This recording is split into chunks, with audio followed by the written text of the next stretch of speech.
Welcome to Innovation Day 2023, presented by Connect. We've got such an incredible array of things happening here, supporting the life sci and tech communities in San Diego.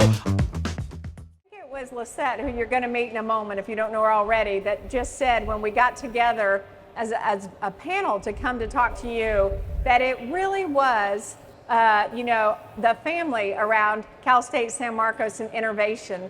I think the ecosystem, if you will. So I could not be prouder, and we're going to hear from them in just a moment. But before we do, I've been asked to tell you a little bit about our university, social mobility, and our intersection with innovation.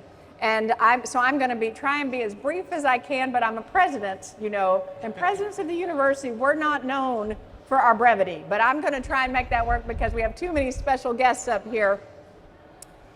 For me, when I think about social mobility, it's really been a passion and a part of who I am for my career.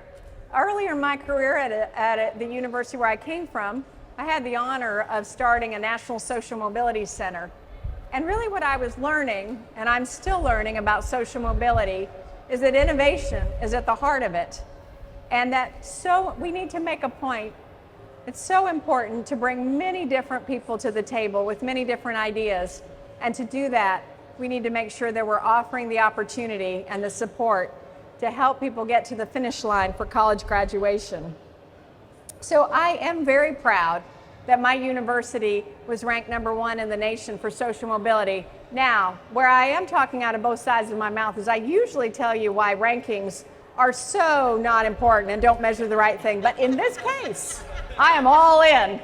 I have never been at a university that's been ranked #1 for anything, but I couldn't be prouder to be ranked in this category. When we think about social mobility, we're thinking about that idea of from where someone begins to where they end. And a lot of times we're thinking primarily of economic mobility, which is so important. That fuels our region, is so important to what that's about. And a lot of times these measures look at who started out in the bottom quintile on the economic scale, all the way up to who climbs through that economic mobility as they're part of a university and they graduate. The thing is, social mobility is a bit more. It's about, and as we think about it at Cal State San Marcos, it's about how our graduates get back and lead to their region. And 8 out of 10 of our graduates stay right here in the region. We serve the heart and soul of San Diego County, and we're so proud that they stay and give back and fuel the needs of our region. And they do that in so many ways through really exciting projects. One being the COBA Senior Experience Program.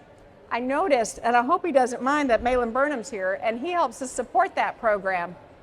Today, I met some students that were part of that. We have pizza with the president every so often, so before I came here, I had pizza with students, and I met one of the COBA's, the College of Business project groups. They're helping build a marketing campaign and a business plan for a nonprofit that helps people that are victims of domestic violence. Putting together what we do in business with such important issues of our time in nonprofit, and they're helping this business this nonprofit think of innovative ways to make sure that they're reaching a population that is so important to reach in this. Just an example, to tell you a little bit about our university, 57% of our graduates that just walked across the stage in May were first in their families to graduate from college. Really coming out. Remember, 8 out of 10 stay in our region, fueling the needs. We are 70% students of color. We are designated as a Hispanic serving institution, as well as an Asian and Asian Pacific Islander, Asian and Pacific Islander designated university. Many of our students are what we call Pell eligible or low income. And 12% of our students are military affiliated. 1 in 9 of our students is military affiliated. So with these demographics, we really bring together people from everywhere to learn and be together. So a few years ago, we opened an innovation hub with the help of Conrad Prebys Foundation, really fueling the innovation ecosystem we have. Many universities have an innovation hub. The thing about our innovation hub is we think about what it means at the nexus of social innovation and entrepreneurship, diversity and inclusion, and student success. You see, for me, I believe that our students need those opportunities for innovation and to be a part in a great way of our region, that sometimes they have so much talent but haven't always had the opportunity to be a part of a college campus.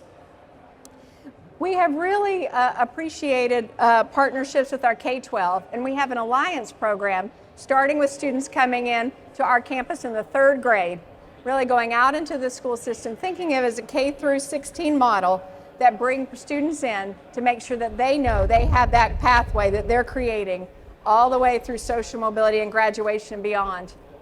And through the innovative support of many of our donors and funders, we have things like the STEM Summer Scholars.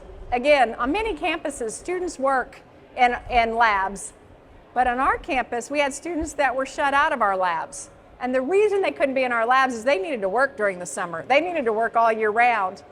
So with companies like Viasat, I think I might be stealing someone's thunder here on the panel, we were able to, they started a fund. They started with $20,000 in seed money to help give stipends so that our students could live, eat, and work in the labs and make a stipend, and they didn't have to work somewhere else. That fund is now $400,000.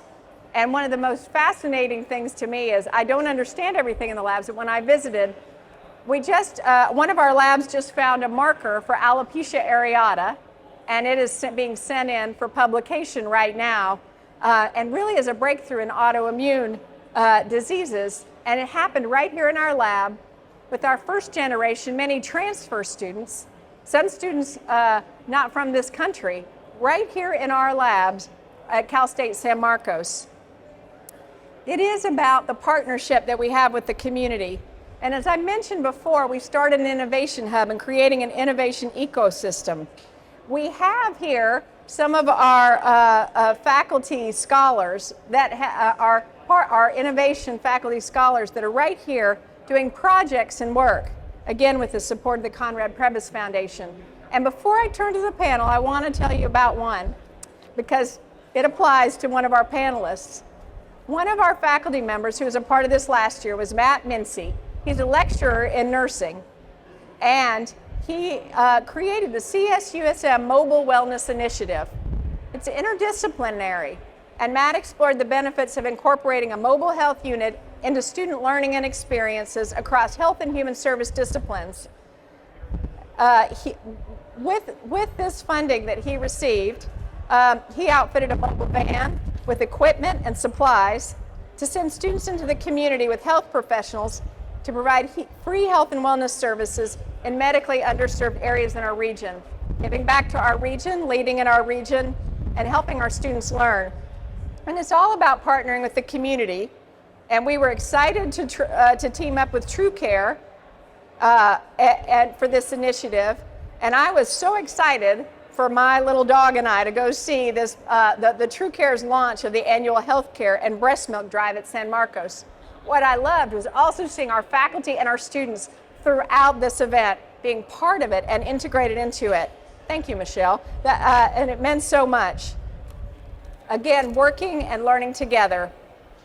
We know at Cal State San Marcos how important it is to be part of innovation.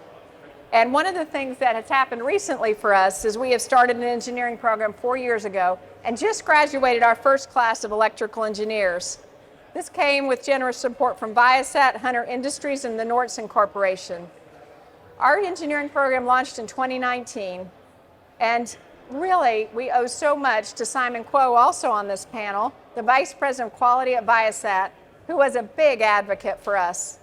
The thing about it is, we got to build engineering from the ground up, and what I kept hearing over and over again is that for our engineers is we got to invent the program and reinvent it, and we really had to reinvent it during COVID.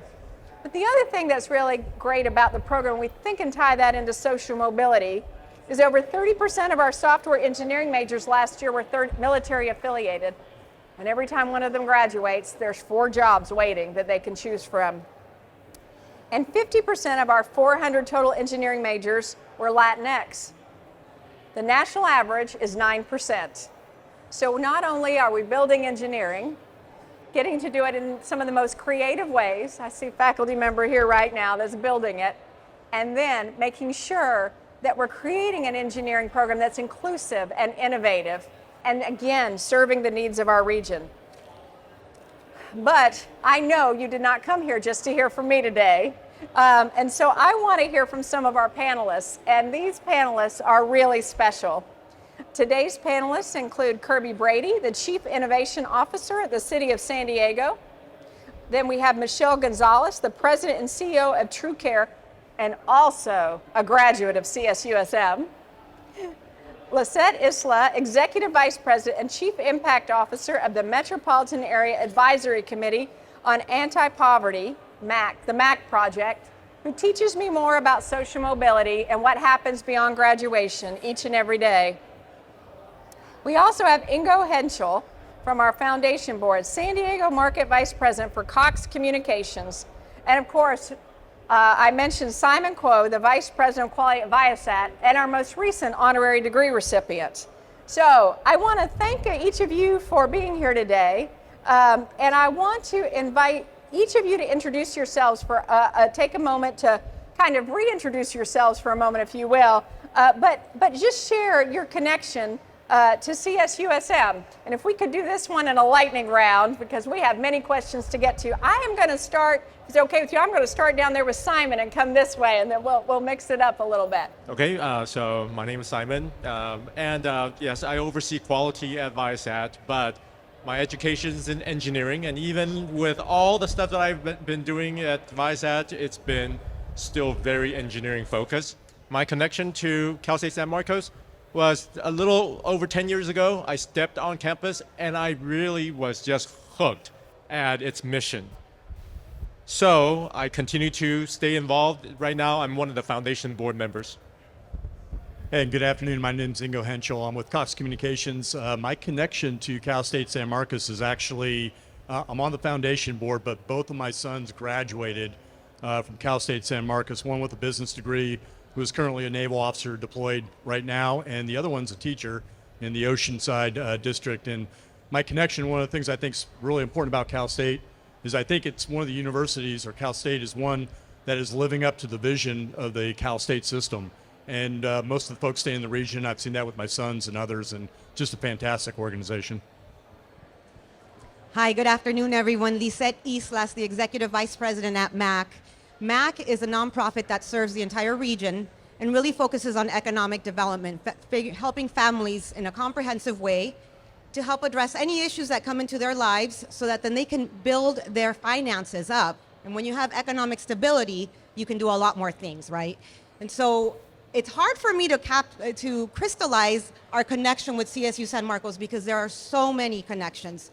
In fact, I think in many ways, because of the focus on social mobility, we serve many of the same communities. And so the students that go through MAAC's charter school, or heck, even our preschools and their parents, eventually can wind their way to CSU San Marcos. So we try to stay very connected with the university.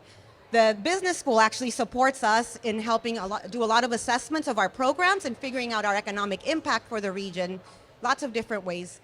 And most importantly, the Vice President of Community Engagement, Patricia Prado Olmos, serves on our board, keeps us connected to President Neufeldt, who, by the way, I think we're not just family or part of the network, we're part of the President Neufeldt fan club. I think all of us can say we're part of the fan club. So lots of connections that I'm very proud of. Good afternoon, everyone. Michelle Gonzalez. I have the distinct honor and privilege of serving as TrueCare's president and CEO. We're a federally qualified health center. We serve roughly 60,000 patients every year across 21 health centers and WIC locations. And as President Neufeldt alluded to, I am a proud graduate of Cal State San Marcos. That's probably my first and strongest connection. Also, I'm very proud to report that the connection and collaboration that TrueCare has with Cal State San Marcos is multi-pronged. We have a mobile clinic that we are very proud to be collaborating on, where we're taking care directly into the communities. We have many staff who actually go through the nursing program there at Cal State San Marcos, and we also work with student health services. So when we think about social mobility, we absolutely consider health to be a critical part of that equation. And we understand that healthcare is a right. It's not a privilege. And so when we look at social mobility and advancing our students and our communities as a whole, we certainly see the strong emphasis and tie between health and education. Hi, my name is Kirby Brady, and I am the Chief Innovation Officer for the City of San Diego. Please don't roll your eyes. I know that innovation and government don't always go together, but hopefully I can persuade you otherwise today. But my focus is really on providing solutions and primarily technologies that meet residents' needs across the San Diego region, specifically for the City of San Diego. And my connection to Cal State San Marcos, actually in my career, I spent a lot of time doing research, and I've had the opportunity to work with some very talented students on some important projects to really look at kind of regional economic issues. And so the other piece we'll talk a little bit more about is the fact that we rely heavily on San Marcos for some of the best talent that the city is able to get from the region locally. Thank you. Okay, so we are going to get rolling here. And, you know, I was just talking to you about that, about the social mobility of San Marcos, and many different folks mentioned that, and that point of pride about how many graduates are first generation. I'm curious here for the panel, for some of you to talk about your first generation experience and, you know, what your college experience was like. And I am wondering, Michelle, if you would start us off. Sure. So again, proud graduate of Cal State San Marcos, class of 2023. I was the first in my family to actually attend college. I'm the youngest of 7 individuals, and I was not college bound by any means. My family was a hardworking, blue-collar family. We came from very, very humble beginnings. And I recall my mom saying, you can do anything you want. You just have to continue to work hard and find resources that are available to you. And those resources came in a variety of forms. Student loans and certainly was one, but also the partnership and support that I found at Cal State San Marcos was immeasurable. The impact that that had on, not only on my journey as a college student, but really on the course of my life was, I think, is immeasurable. And through Cal State San Marcos, I was able to identify different programs that I qualified for so that I did not have to interrupt my educational journey. And so, you know, that is something that I hold very near and dear to my heart in terms of being the first in my family to graduate. I have a total of 23 nieces and nephews, and so proud that of those nieces and nephews, 9 of them have gone on to graduate college and are also pursuing higher education degrees as well. And that's just the beginning. So I know I owe a lot of that initial success to my experience at Cal State San Marcos. All right, Lisette, do you want to jump in on this one as well? Absolutely. So I am the first in my family to graduate from college in the U.S. We had lots of graduates in Mexico, but I was the first. And when my parents immigrated to the U.S., it was done with the focus on getting us an education. And honestly, like, I've heard my entire life before graduating from high school, I'd heard, you're going to go to college. And yes, I'm going to go to college. But I don't really know what that meant, right? Other than I got to get good grades. And so I was lucky enough to be selected to participate in an Upward Bound program. And so this Upward Bound program that I had no idea what it was. Thank you. Yes, and it's transformative. I had no idea what it was, but it was a math science program that took me to UC Berkeley. I had never heard of UC Berkeley. But I think it was this exposure the summer before my senior year that then allowed me to think of, like, wow, this is what a campus looks like. And this is, I could see myself here. And so you're going to hear from us later on talk about mentorship and giving students access, and people being able to see themselves in a space matters. So first and foremost, I got the exposure to Berkeley. I did not know about CSU San Marcos. Maybe my path would have been different, but I did get this exposure. And I think that there are 2 things that made me successful in my college career. Number one, I had seen other first-gen students fail, and I was deathly scared of failing. So I studied every day until like 2 o'clock in the morning, and I ended up getting straight A's throughout college because I was so scared of failing. The second thing was that I felt really disconnected and wanted to find a home base. And so I spent a lot of time at the Women's Center, and somebody decided to befriend me and mentor me. And so that's why I think that Cal State San Marcos focus on social mobility and the way they've set up a total infrastructure to support students from the moment that they get accepted is super important, because not every student is going to have the luck of finding an Elizabeth like I did that held my hand through college. So there's a formal system so that when a student shows up scared just like I was, they have a path that's going to get them through to the end. Thank you. And you know, as you're talking about being first gen, I wonder if some of you could comment on the role higher education degrees, as well as advanced degrees, what role they play to align with innovation. And Kirby, I'm wondering if you could start us off and comment on that. Absolutely. So again, I work at the City of San Diego. We are really focused on providing solutions for people, hopefully meeting residents' needs. So, you know, when we think about the world in which we live, it's changing very rapidly. Every day, you know, something new, some bad thing pops up on us, or we need, you know, we've got different technologies we have to grapple with, whether it's AI, what have you. And at the same time, you know, we've been thinking about the way in which we recruit and hire talent and what that looks like. And so while the world is changing very rapidly, for us, I think in particular, it's nice to see educational partners like San Marcos keep up with that in terms of the curriculum, in terms of the degree paths that are available there. And on top of that, you know, while we talk a lot about four-year degrees, I think the reality of it is we're recognizing that every job, every good paying, high quality job doesn't necessarily need a four-year degree. And so here come into the space, the 2-year degrees, the certificates. Those things are equally important. And for a city like San Diego, and probably many of the cities in our region, we've got a pretty stagnant workforce. We've got people that are lifelong public servants, and a lot of them become lifelong learners. And so again, while the world is changing, they're also realizing they need to keep up on their skills. They need to go back to school in some instances to gain new skills. And the university plays a huge role in that. Because we want to make sure that our workforce is thriving and that people have opportunities to upskill, you know, where it's beneficial to them. And I think that also plays into the social mobility component of it too. So we wouldn't really be able to stay competitive as an employer, recruit great talent from the region, keep people happy, unless we had partners like Cal State San Marcos here that were equally committed to helping people continue on their journey for education. Thank you so much. And Ingo, you want to jump in on that one as well?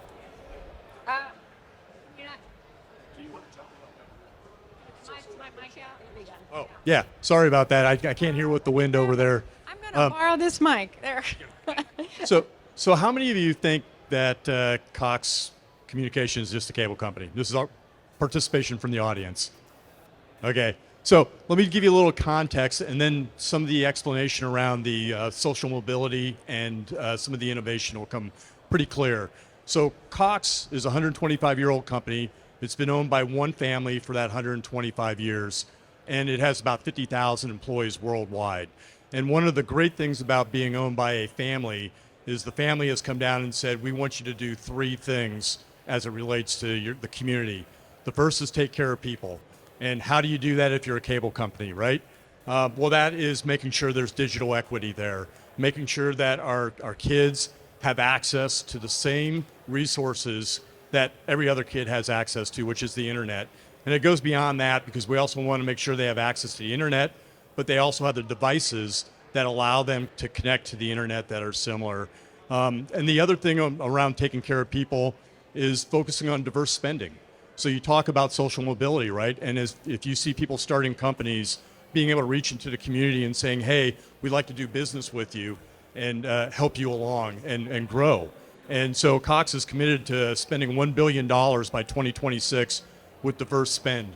Currently, as we sit, starting this year, it's about $943 million, so we're very close to that goal. So that's taking care of people's side of it. The other side of it is really the environment. And if you think taking care of the environment also means taking care of your community too. And so we have some pretty big goals from an innovative standpoint about being zero landfill and water neutral by 2034. And we're probably around 65% landfill neutral, and from a water standpoint, we're about 85% of the way there to the goal. And then the last thing the family's asked us to do is focus on innovation. And this is really kind of a neat area because you don't think of a cable company focusing on innovation, but we've spent $1 billion on 6 different clean tech companies. And I'll give you 2 examples that shows you how wide a breadth that is. The first one is a company we own called Spears. And what they do is they recycle car batteries. So if you think the direction that the market's going for used cars down the road, you're going to have a whole lot of these batteries coming in, right? And you need to figure out how are you going to recycle them, how are you going to make so they don't end up in landfills, they don't end up overseas, and it's an interesting problem, and we're focused on that. Now, on the other end of the spectrum, and probably most people don't know this, but Cox is the largest indoor farmer in North America. And what I mean by that is we own Bright Farms, which is a organization that does farming in warehouses. And why that's important? Well, from an environmental standpoint, it's cleaner, you lose less water, less pesticides, and you can go year-round in an area. But where it comes from the diversity standpoint and helping communities is you can place those warehouses near communities like our urban that may not have the access to green leaf vegetables. It doesn't seem like a big deal, but it really is a big deal. So, from a cable company standpoint, we're more than that. But really, our focus on diversity comes from the family and making sure that we're socially responsible and innovating to get there. That's great. Is my mic working? I'm going to ask. Okay, great. So, as you talk about that, I want to think about how you see the relationship between social mobility and innovation contributing to the growth of organizations and industry sectors. And Simon, I'm wondering if you could start us off. Sure. I purposely sat here so you won't pick on me. Okay, so social mobility, innovation. Okay, so I could see a couple of ways. For example, Viasat provides internet to passengers on airplanes, and people's homes and villages, that are very remote. And being able to provide connectivity is a big part toward social mobility for quite a few people. And in order to do that, we're now a global company, so to do that at scale, we really need the innovation required to do that effectively, to do that efficiently, to do that at that global scale. So connecting that to, in order to do that, in order to innovate, partnering with Cal State San Marcos is a really important element to fuel that innovation. President Neufeldt already mentioned the summer scholars. I think I remember doing that, we started that more than 10 years ago, and it was really just a small amount of money, and then it continued to grow, and more companies participated because it was important to the entire region, not just to Viasat. And then also about the starting the engineering program at Cal State San Marcos. I was educated as an engineer. It's near and dear to my heart. It is important to the region. So, but you didn't steal my thunder because we're not done with engineering at Cal State San Marcos. We are not. We only have a couple of majors, engineering majors, and we need to continue to expand. So I invite everybody, the entire community, more companies to partner with Cal State San Marcos to expand engineering and to build a new integrated science and engineering building so that we can house all that expansion. It's important to the region. I could not agree more. Am I on? Yeah, I think you're on. Oh, I could not agree more.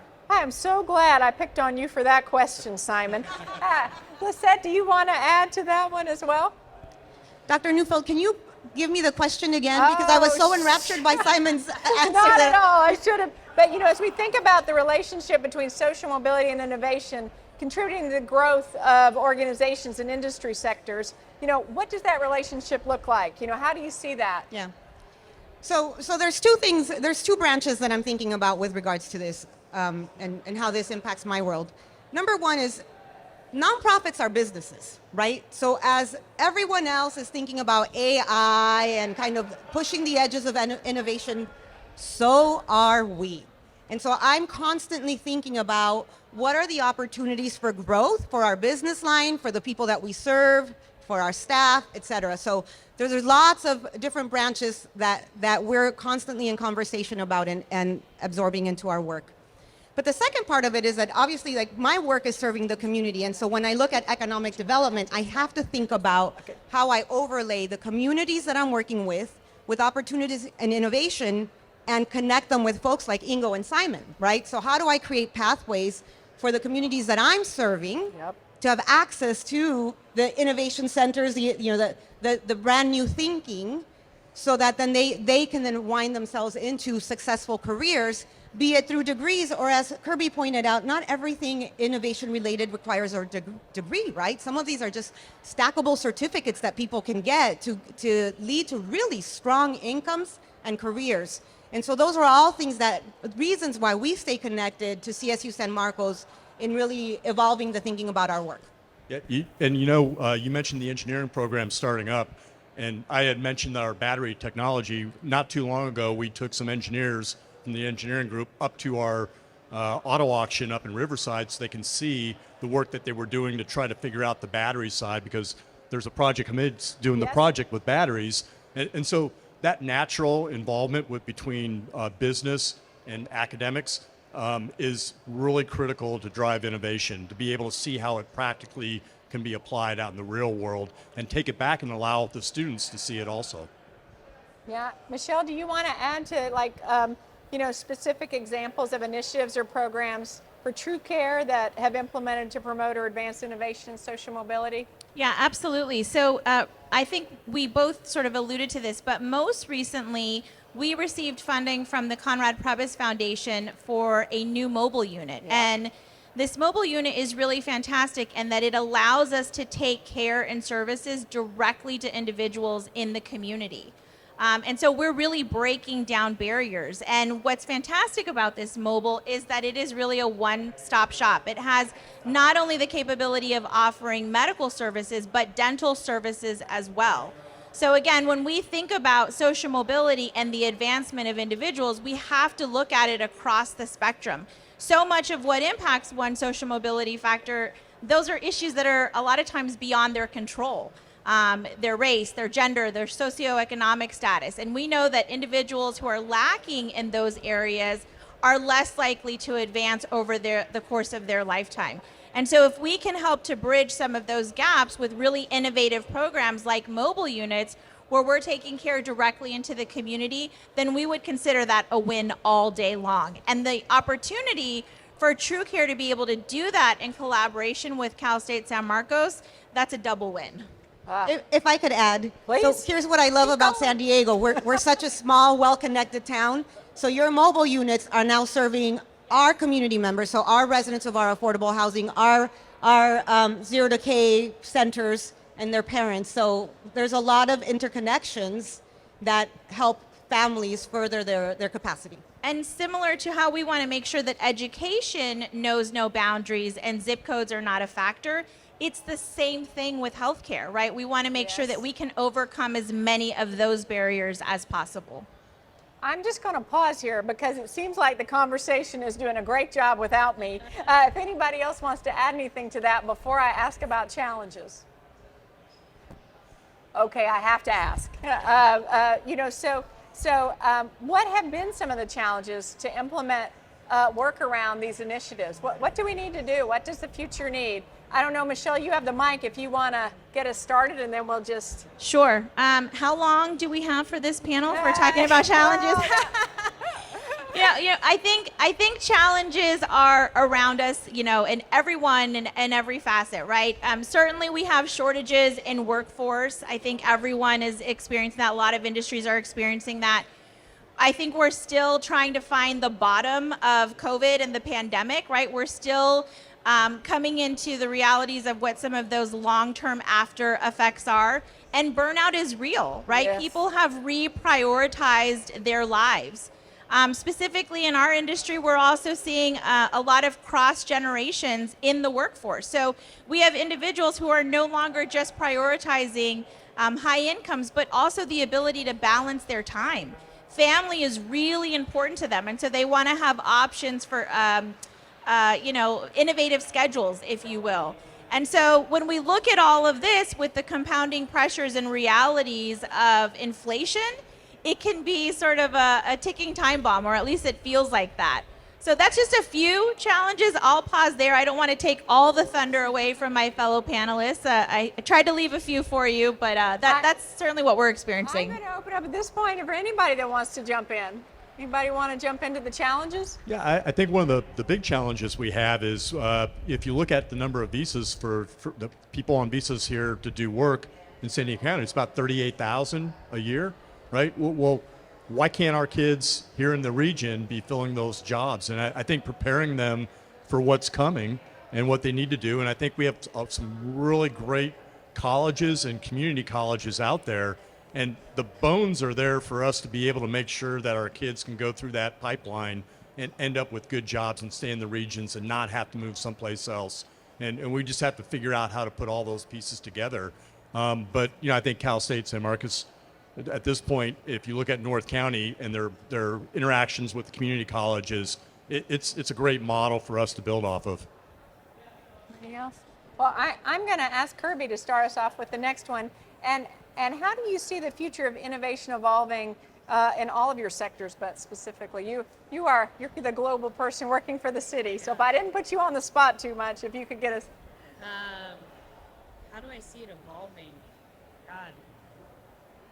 I don't have a crystal ball, but I wish I did. I'll just maybe share, this is kind of piggybacking on just some of the challenges. I think that I can speak to just this panel up here. Innovation means something different to everybody, right? Yeah. In the way in which you use that word can mean very different things, the context around that. But for me, I think the hardest thing, or the way I think I see things evolving, is really just kind of, I want to frame this as an opportunity and less as a challenge. That's great. But,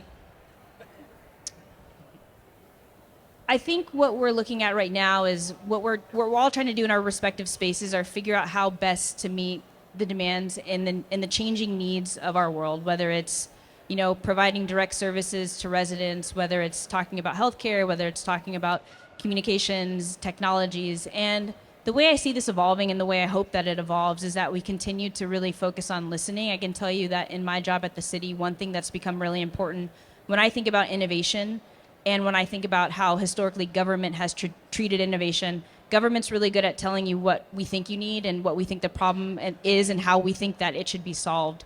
And what we've really shifted our mindset around more recently is the fact that a lot of times people have really good ideas about what it is that they need or what could help them.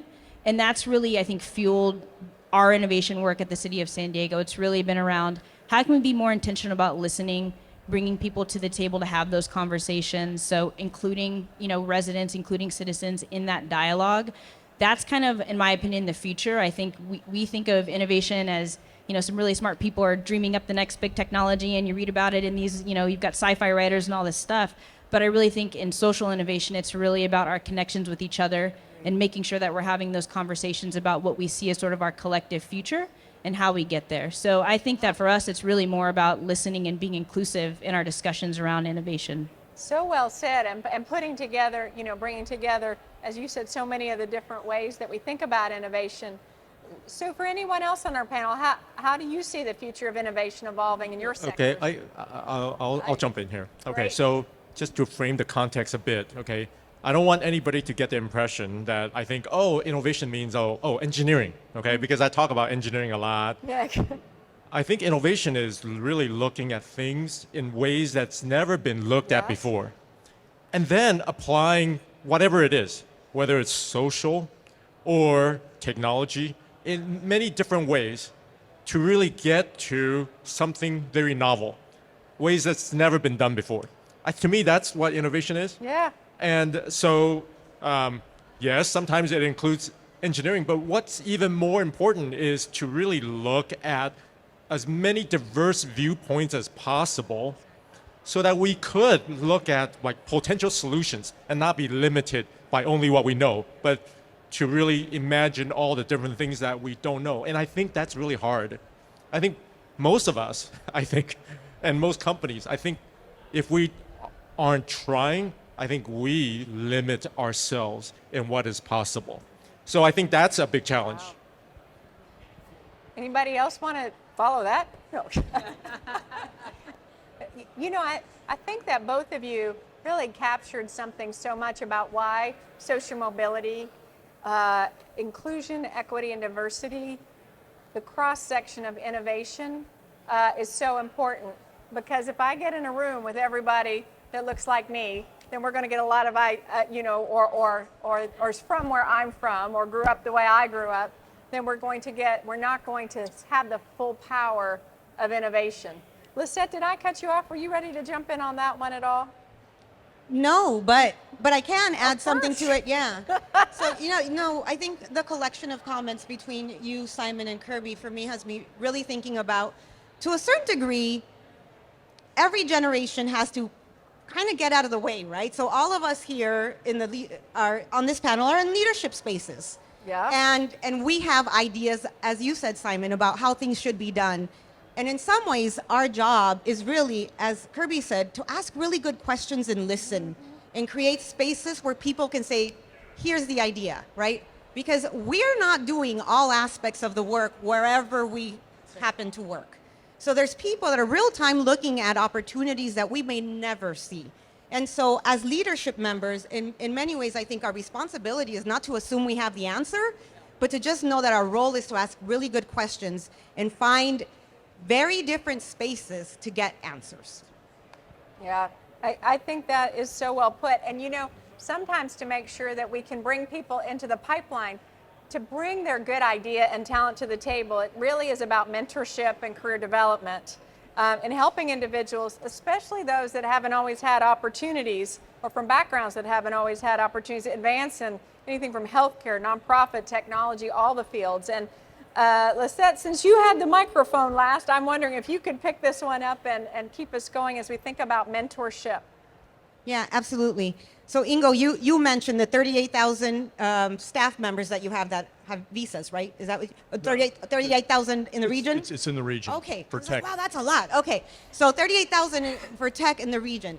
And so the EDC, Ingo and I both participate in the regional EDC, and there's a focus on inclusive growth, right? So there's an initiative that the EDC put together about 7 years ago that really is about how do we make sure that the communities in San Diego are not being left behind. And so as the region grows, we're harnessing talent from all communities in San Diego.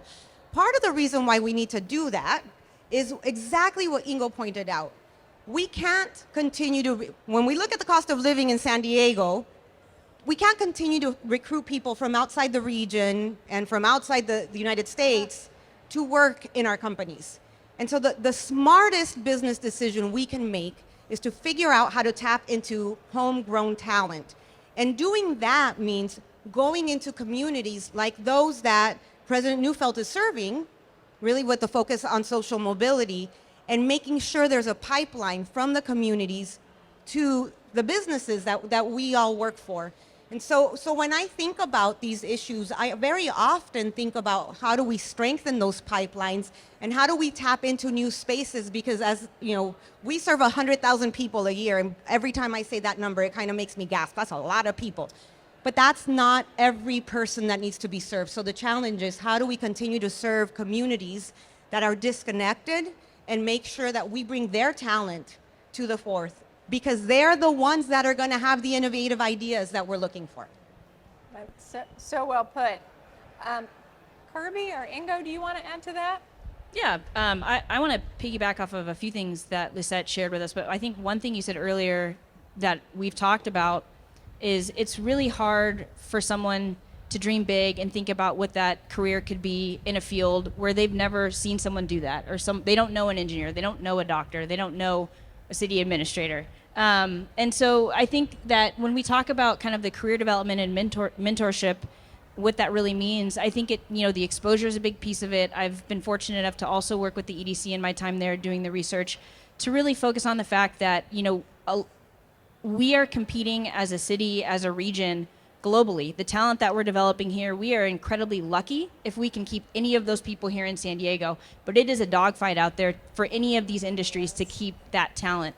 it's that good, and it's in that high of demand everywhere. And so I think that for the city, again, bringing it back to specifically what I do in my role, public service is not the first choice for a lot of people. But when you think about everything that the city's touching, municipal agencies, whether it's water delivery, whether it's hospitality, whether it's transportation, there's really so many opportunities for people to have interesting careers, hopefully thrive in a place like the city of San Diego or any of the cities in the region. And for us, we're not really able to do that effectively unless we can give people those opportunities for exposure, bring them in, tell them what it means to be an employee at the city of San Diego. They don't have any idea of what these opportunities are. And so I just am proud to highlight that the city has been able to get a significant amount of funding from the state to really stand up a pretty robust internship program called Employ and Empower. And the whole idea around that is to expose primarily people in underserved communities to the opportunities and careers that can exist, and hopefully that they can thrive in local government. And I also just want to make a plug is that if we're paying people or if we're hiring people as interns, we should always be paying them. Labor, they should be compensated, and it's really a luxury for people to be able to do something like take an unpaid internship. You're not getting the people who probably could be some of your best employees if you're relying on people to work for you for free. So it's been really nice to know that we can also pay people a fair wage to come in and really learn about what opportunities exist at the city. So I really do think that mentorship, internships at every stage in somebody's career, it's not just about getting them in the door and getting that job and exposing those opportunities to them. It's also about once they get in the door and they're thinking about how to make that big leap up to the next level, having someone that can really show them and explain to them how to get there, what that looks like. So it's hugely important to have mentorship opportunities throughout your career. So well said. Ingo, did you want to add anything to that? Yeah, I mean, I think Kirby's 100% right, is that we have to be able to reach into these communities and provide mentorships. And I forgot who said it, and I apologize. But if you can't see yourself in that role, or you don't know anything about it, you're probably not going to pursue it. And I can tell you from Cox's perspective, one of the business problems I tried to solve for a number of years, and it took me a while to figure it out, which was we had about 98% of our field technicians were men, right? And then I was trying to figure out, well, why can't I find female managers? Well, there's no female technicians, so there's no female supervisors, so there's no female managers. And we had to start a mentoring program to tap people on the shoulder and say, hey, why don't you come learn about this? We had to do things like change our job description, because just our job description alone chased away a lot of people. So it caused us, that mentoring program, we helped females along the way to get in there, but we also learned a lot from the females about why they weren't applying, right? It was because your job description, I can't do that, and so there's different ways to look at it. So the mentorship for me is so important in business, to one, spark careers, but two, to figure out what you need to do to be more attractive to candidates that are out there. And then obviously the communities that we serve. We have to be able as a business community to reach back out into those communities and start mentoring the kids as they're coming up. A lot of the kids, we're losing them before they even get to high school. And we should be there. We have so many people that could be going into these schools and creating that path for them and that vision and providing that mentorship along the way. So, well said. Simon and Michelle, I'm coming to you for this next one, but can you just add on, what advice would you give to aspiring professionals, especially those from historically or currently underrepresented or underserved backgrounds, who are looking to make an impact in your industries? Oh, okay. All right. Okay. I should have been more specific, huh? Okay. Okay. Historically underrepresented, underserved. Okay. So you may not think Asian underrepresented in engineering, but definitely I was in the underserved category. Okay. My advice would be this: whoever you are, in whatever role you are, whatever phase you're in your life, do not let being underrepresented or underserved or your background ever make you think you don't belong. Okay, so that's number one. Just, you belong. whoever you are, wherever you are in, whatever role you're in, a student, whichever major, a manager, a VP, whatever, you belong. And then I would say if, make an impact, because, in the companies and the organizations that we represent, in fact, just about all the San Diego companies that I know of, every company is innovating. So make sure the role you're in have a mindset for innovation. I oversee quality, so I think this next one is really important. Always think how you're going to improve, and then rigorously execute. To me, those are the foundational stuff to be successful in any organization, in any role you're in.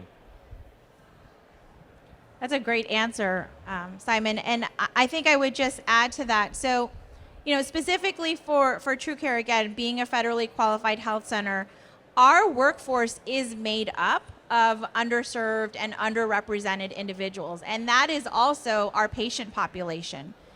So we are constantly pouring back into our communities, really serving as, I think, economic engines. And our aspiration is to render really compassionate care. And the best way that we can do that is by demonstrating to our patients that our health centers are filled with individuals who look just like them. And so for someone who is sort of coming up through their field or their industry, wherever they're at, if they happen to be an underrepresented or, quote unquote, someone who comes from an underprivileged background, I would say unapologetically own it. Because that is what we need to really, I think, exploit in a positive way. And I think we have a responsibility to let ladders down so that we can continue to pull other individuals up, right? I experienced that time and time again over the course of my educational career and my professional career. And if we try to conform and be something that we're not, or change who we are and where we come from, I think that's an exercise in futility.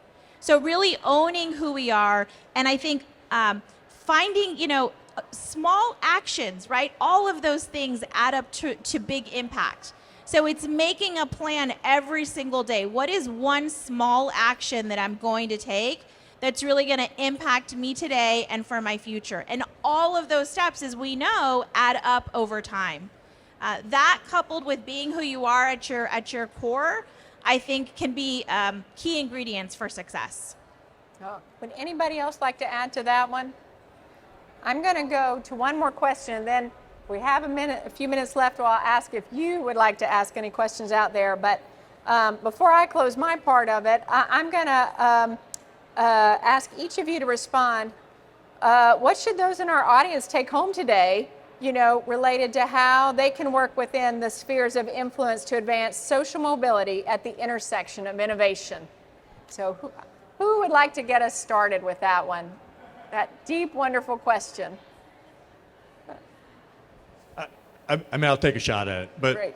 I really think it comes down to each and every person, whether you're with your company or personally, if you look for opportunities where you can have an impact for your community. And I like the analogy of dropping down a ladder or being able to pull people up with you. And I think we as individuals collectively kind of have that obligation. It's our region, right? And we want to live in the best region, and we want to improve things. And I think if we're going to do that, we have to get involved.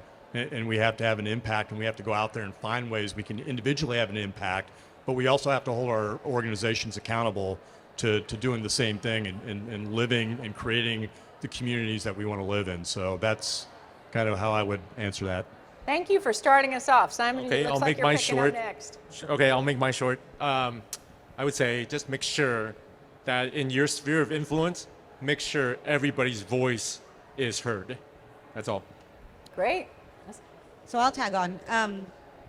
I think often when we think about social mobility, we think about a philanthropic effort, right? Yeah. Like, oh, I'm giving this up to benefit this other person. When we think about the connection between the two, and actually, it's not even about the connection. When we just look at social mobility, us focusing on social mobility, innovation. it should be seen as a very selfish effort, because we need to focus on social mobility if we want to continue to sustain our companies and organizations, and if we want to continue to sustain the economic growth of the region. Like, bottom line, it is not something feel good that you're doing for somebody else. It is absolutely something that we need to continue serving ourselves and our organization. So for me, that's at the core. And if you do one thing, it's keep in mind that it is to your benefit to focus on social mobility for lots of other communities that have been left behind. So well said. I would add on to that. So I think, innovation, as Kirby, I think, articulated really beautifully, comes in a lot of different forms and shapes and sizes, and it means different things to different people. But I think at its core, innovation is about pushing the boundaries. And when I think about our communities and that cross and that intersection with social mobility and sort of your spheres of influence, I think the answers that we need to be innovative, to push those boundaries, they're right there in our communities. Nonprofits are designed to address issues that communities have. It's not the next best thing. I often tell our true heroes, that's what we call our TrueCare staff, our patients are telling us what they need. We just have to be willing to listen. And so I think if we're just willing to listen to the individuals who we're trying to help and sort of bring up, the answers are there. And so I think creating space to listen, time and space to listen, opportunities to ideate can go a very, very long way. We know that solving issues and lifting up our regions and lifting up our communities, it starts with one great idea at a time. Kirby, would you like to round No pressure. Just the left. I don't know that I think everyone here has articulated, I think, very important pieces of this. I would say in closing, I think Simon kind of echoed this, but I see a lot of really important people across lots of different industries here. You're in important spaces where a lot of important dialogue is happening, making decisions about the future of our region or how to best serve people. And I think it's, when you're in those spaces, please look to your left and look to your right and think about who's not in the room with you. We've talked about that. I think, everyone that's sitting here, I don't think we probably have to belabor the point that there's an economic case for inclusion, for diversity, making sure that people are having an active role in the decisions that are being made for them or on their behalf. This is important. In the spaces where the decisions are being made, in the places where we're providing services to people, please just make sure that you're always keeping your head up and thinking about who's not in that room with you, because there's always work to be done on that front. So well said. Now, real quick, does anybody have a burning question you've been sitting there dying to ask? It's okay if you don't, but I'm here to take it if you do. Well, let me just say this. First of all, thank you for being a part of this, and I'd like to invite each one of you to Cal State San Marcos to meet Scott Gross, who's back there having a conversation, just heard his name, to tour our Innovation Hub. I'd love to meet you there as well, and to see some of the things that we're talking about that are happening right on our campus. But I'd also like to ask you to join me in thanking the Dream Team panel that was here with us today. I'm so appreciative. And thank you for spending this time with us this afternoon at this wonderful conference right here at Petco Park. Thank you so much.